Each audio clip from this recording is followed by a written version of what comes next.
Hello friends, तो आज हम देखते हैं सेक्शन 239 जो कि सीआरपीसी की सेक्शन 216 थी। न्यायालय आरोप कब परिवर्तित कर सकता है? कोर्ट में अल्टर चार्ज। कब किसी चार्ज को न्यायालय परिवर्तित कर सकता है? तो कोई भी न्यायालय निर्णय सुनाए जाने से पूर्व किसी भी समय आरोप में परिवर्तन और परिवर्धन कर सकता है।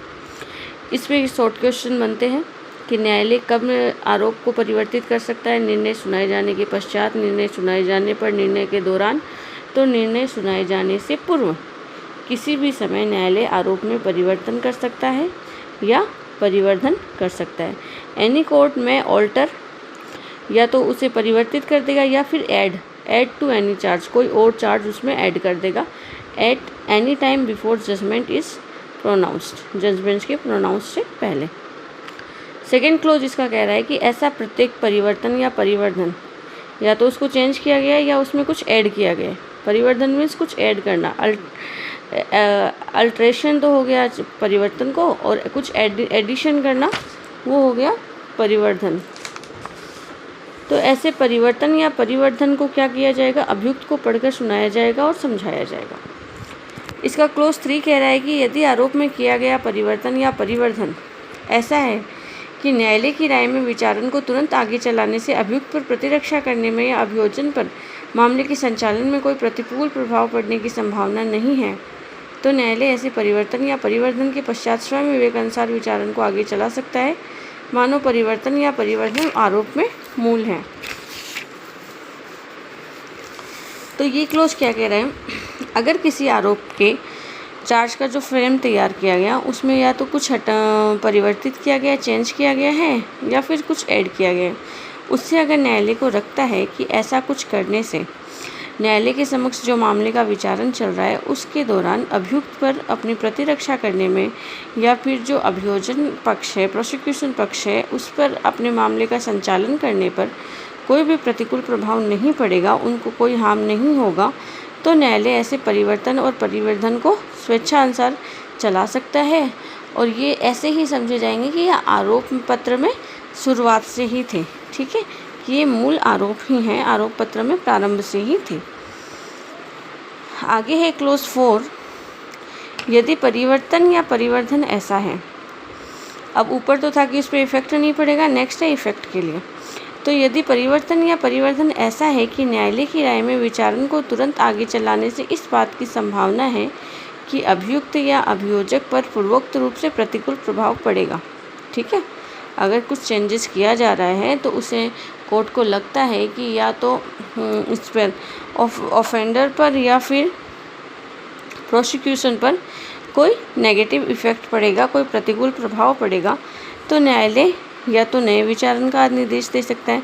क्या कर सकता है न्यायालय? या तो नए ट्रायल का निर्देश दे सकता है, या फिर विचारण की अवधि को स्थगित कर सकता है जितनी देर तक वो आवश्यक समझे। जब ऐसा परिवर्तन या परिवर्तन किया जा रहा है तो या तो वो नए विचारण का आदेश देगा या ऐसे विचारण को कुछ दिनों के लिए एडजर्न कर सकता है, स्थगित कर सकता है। अवधि यहाँ बता नहीं रखी है, तो कितनी भी अवधि तक कर सकता है। क्लोज 5 है इसका कि यदि परिवर्तित या परिवर्तित आरोप में कथित अपराध ऐसा है जिससे अभियोजन के लिए पूर्व मंजूरी की आवश्यकता है, ठीक है, उसमें जो आरोप पत्र जो बनाया गया है परिवर्तित या परिवर्धित आरोप पत्र, जिसमें कुछ ऐड किया गया है या कुछ चेंज किया है, तो वो ऐसा आरोप पत्र बन गया जिसमें कि अगर अभियोजन कार्यवाही चलाई जानी है तो उसकी पूर्व मंजूरी लेनी आवश्यक है। तो उस मामले में ऐसी मंजूरी आप अभिप्राप्त किए बिना कार्यवाही नहीं की जाएगी। ऐसी मंजूरी किसके विरुद्ध ली जाती है? लोक सेवक के विरुद्ध ली जाती है।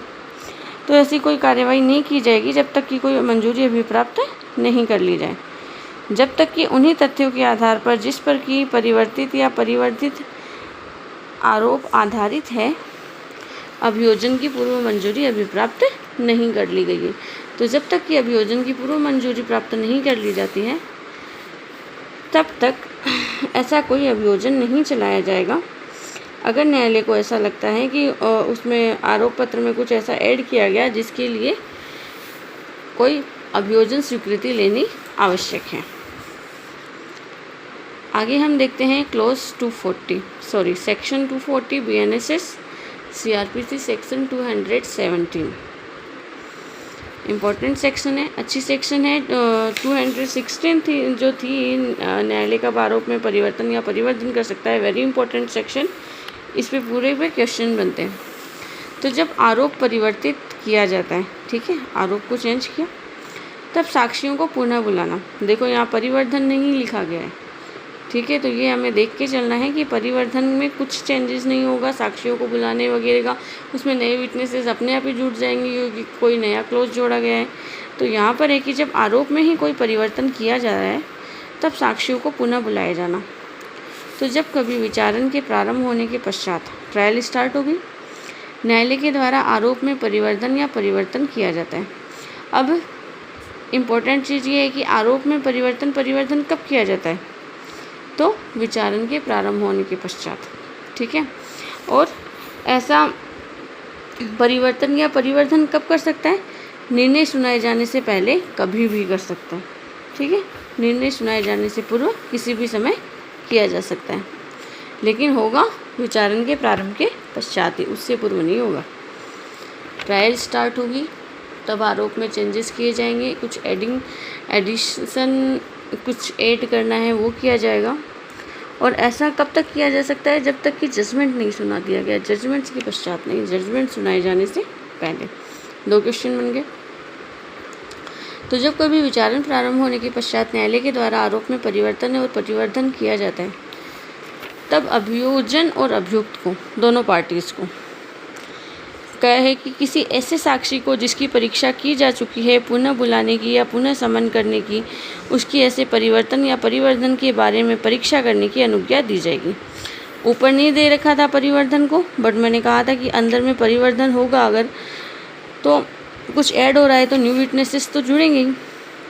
तो यही है कि किसी साक्षी को जिसकी परीक्षा की जा चुकी है, पहले ले ली परीक्षा, अब उसमें कुछ ऐड किया है या कुछ उसको डाइवर्ट किया है, कुछ उसमें परिवर्तन किया है, तो साक्षियों को पुनः बुलाया जा सकता है, पुनः समन किया जा सकता है और ऐसे परिवर्तन परिवर्धन के बारे में परीक्षा करने की अनुज्ञा दी जाएगी जब न्यायालय का ऐसे कारणों से जो लेखबद्ध किए जाए यह विचार नहीं है कि अभियोजन या अभियुक्त ये सब तंग करने के लिए या न्याय करने में विलंब को वारित करने के लिए या न्याय को उद्देश्य को विफल करने के प्रयोजन से कर रहे हैं।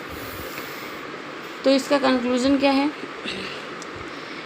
जब किसी आरोप में परिवर्तन या परिवर्धन किया जाता है तो न्यायालय जिन साक्षियों की परीक्षा की जा सकी है उन साक्षियों को पुनः बुला सकता है, पुनः परीक्षा किए जाने का, पुनः समन किए जाने का आदेश दे सकता है, अनुज्ञा दे सकता है।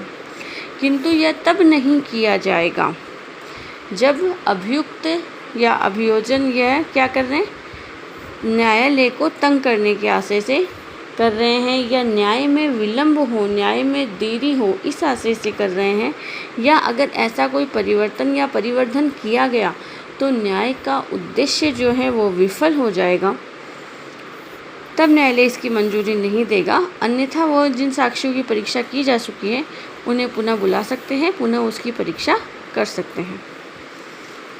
इसका ख क्लोज कह रहा है कि किसी ऐसे साक्षी को जिसे न्यायालय आवश्यक समझे बुलाने की अनुज्ञा दी जाएगी। कोई अदर विटनेसेस किस में आएंगे, जिसमें कुछ एडिशन किया गया है, एडिशन किया गया है तो नए विटनेसेस जुड़ेंगे, तो किसी अदर विटनेस को अगर न्यायालय आवश्यक समझे तो उन्हें भी बुलाने की अनुज्ञा दे सकता है। तो ये थी अपनी section 240 CRPC section 217। Next section next class में देखेंगे।